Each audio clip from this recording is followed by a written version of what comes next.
nararamdaman ko nga eh. Ano? Nakaramdam ko lang ng bukol kung ano iniisip mo.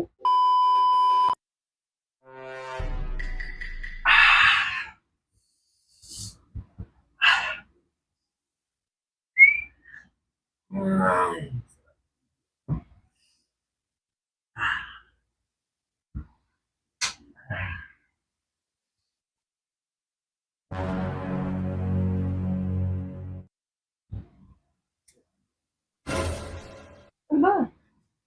Ano ba yun? Oo, nakatulog na ako eh.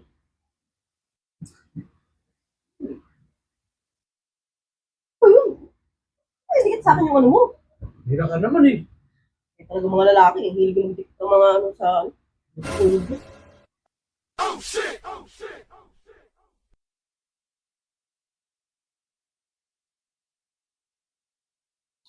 Babe, Ano ba?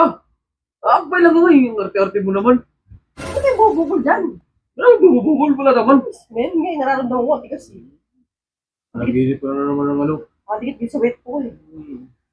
Ano mo dyan? Tulog lang ako, tulog lang ako. Bukas na yan.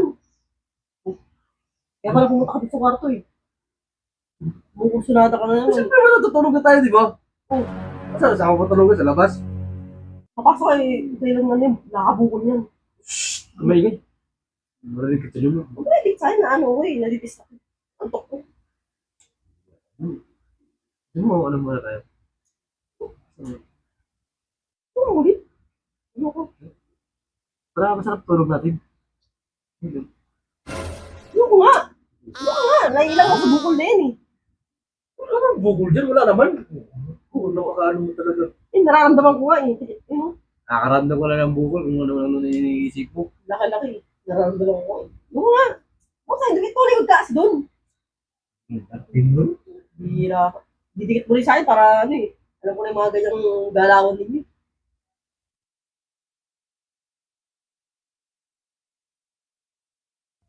Kuya ka na naman. Arte mo nun?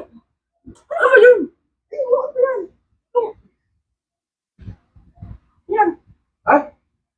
Oh? Ay, bumila ka dyan sa short mo. Ano ba yan? Ay! Pinili ko pala ng charger ito kanina. Kalimutan kong ano eh, kabit.